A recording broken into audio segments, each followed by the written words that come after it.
how's everyone doing? Thanks for joining us at the Many Voices of Public Housing. I'm Katie Gorman. I do public affairs with NARO.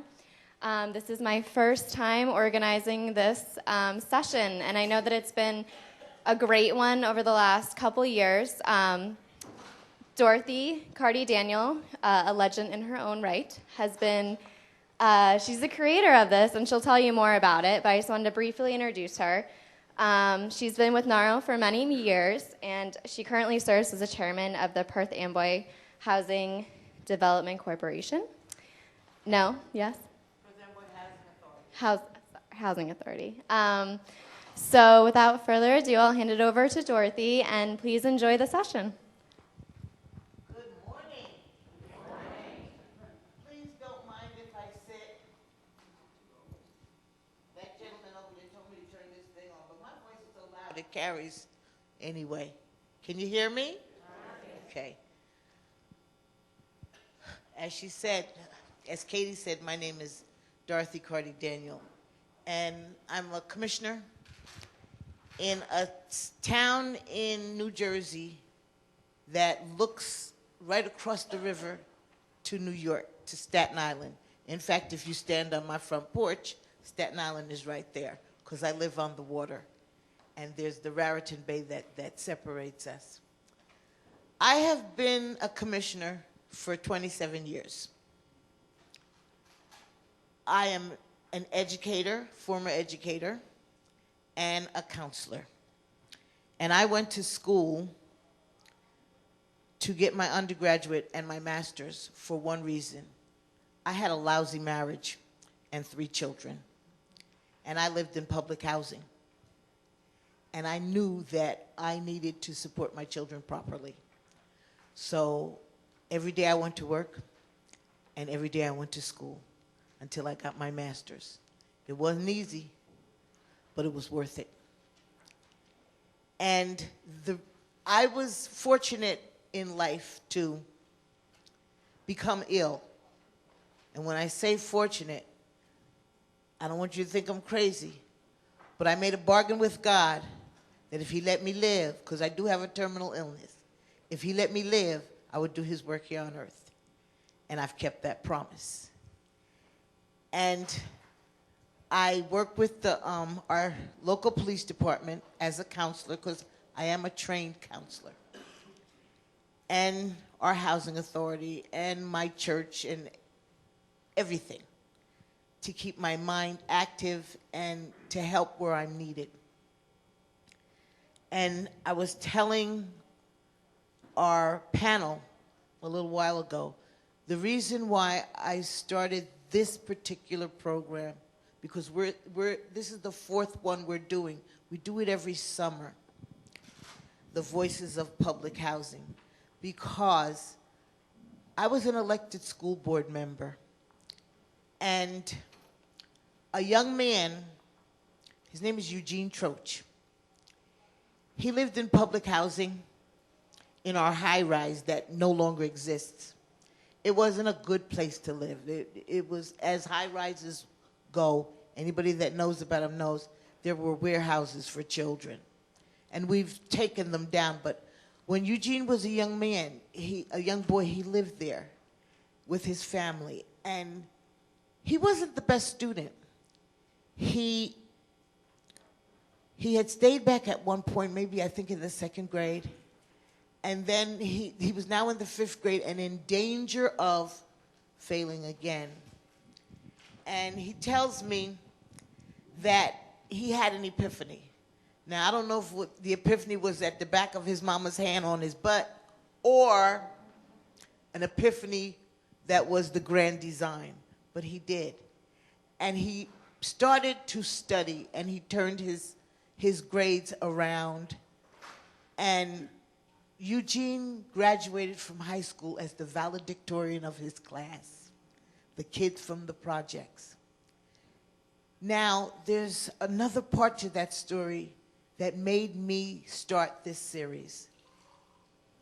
There was a girl in his class who had a grade point average just next to him.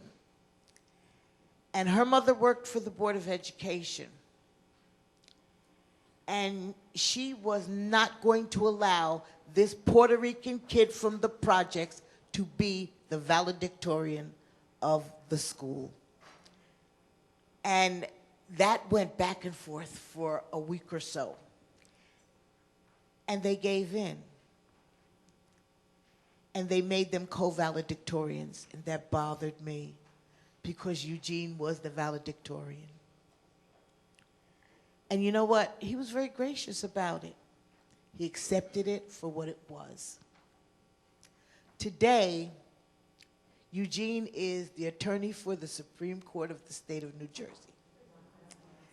I get emotional when I think about it because he was one of my kids.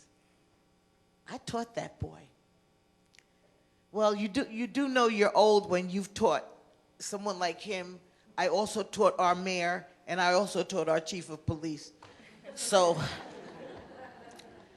but that means I can still tell him what to do sometime. But I was very grateful to have an opportunity to have a talk show on our cable station back home. And we live on the Raritan Bay. And the name of my show is Bay City Voices. And I've always wanted to do Eugene's story because I thought it was important that a kid from the projects can move through his life and excel. Because I know he wasn't the only one. There were many of us that did that. I lived there for 11 years because I was a fire victim, and I raised my children there, and that's where I went to when I was going to school to get my master's. I got it while living in the projects. We don't call them projects anymore. Now there are communities, but back then they were the projects. I have the talk show, and I decided I was going to tell Eugene's story, and I started talking to people that I knew that grew up in public housing. And I ended up with a panel of 14 people, our mayor included, because my mayor grew up in public housing.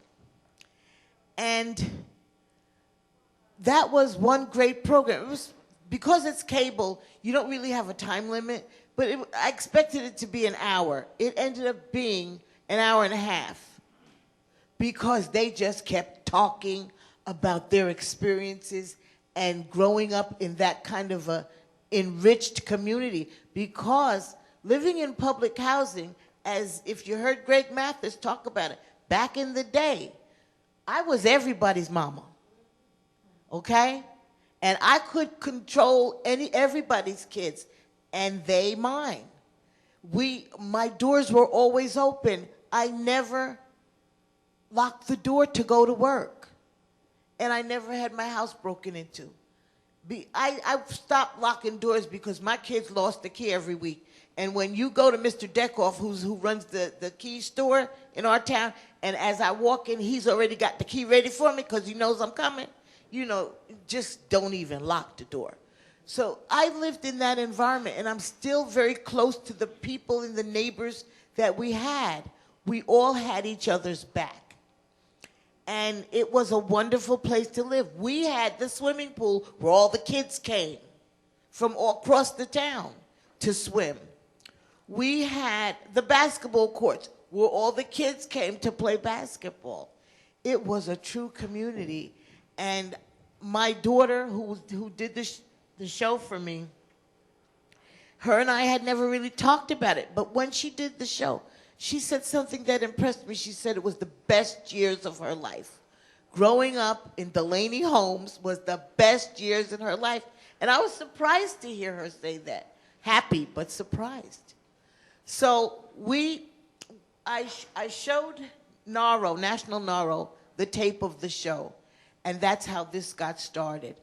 And we decided that we were going to take this show around the country. And in each summer, in every region, we were going to grow this phenomenon and get people from that particular region to talk about their experiences. And hopefully we intend at the end to make this into a documentary. So smile on the camera when you when you're talking, okay? So you could look good because you're going to see yourself someday. And my dream is at the end of that process for it to be a book of people around this country who grew up in public housing and can talk about the wonderful life they had in that process. So having said all of that, let me introduce you to our panel. We first have Leslie Nichols from Lexington, Kentucky, who, when she stands up, you'll understand. She is one of the best players in the history of University of Kentucky women's basketball. Leslie was a collegiate player and starter for Kentucky from 82 to 86. She's the only UK woman basketball player to be named to the All-Sec team 3 consecutive seasons, 84 through 86. During her 4-year career, Nichols left a lasting mark on UK record books. She ranked second on UK's all-time scoring list with 1,798 points. I don't even have that many dollars. God. Seventh on the all-time assist list with 322 assists, and second on the all-time rebounding list with 877 boards. You know, I'm reading this because I don't know what this means. I really don't. You see, I never needed to know about sports because I'm an intellect. You know what I know about sports? I ran the concession stands at the football games, okay? And I raised money for scholarships for the kids, but I didn't know what they were doing on the field. I never did. Anyway, we have Leslie, and we have a gentleman, or one gentleman named Sofam, and he has a large history, so much that it would take up the whole show for me to read it. But he came here from North Vietnam, escaping the persecution that was there. Oh, I'm sorry. South Vietnam. And he came with his wife and 2 children to the United States to start a new life in 1995. And his daughter is here with him, and her name is Lan Pham.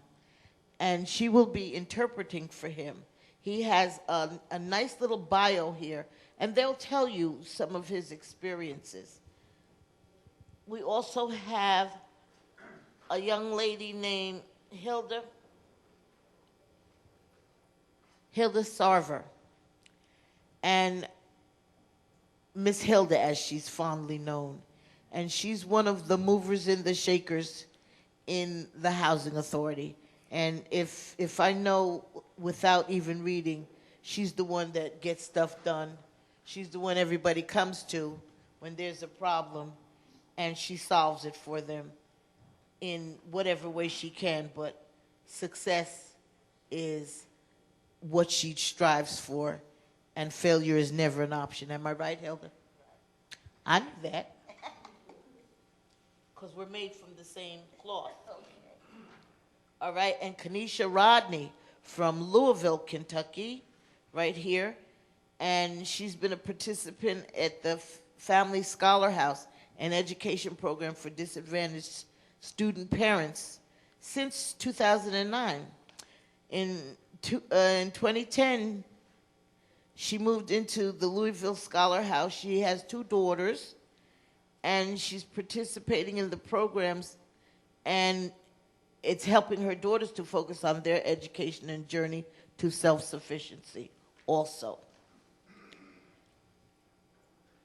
That's 1, 2, 3, and 4, in that order. So since Leslie has to leave early because of her job, we're going to get Leslie to talk about her experiences growing up in public housing and how they strengthened her to do the things that she's able to do today.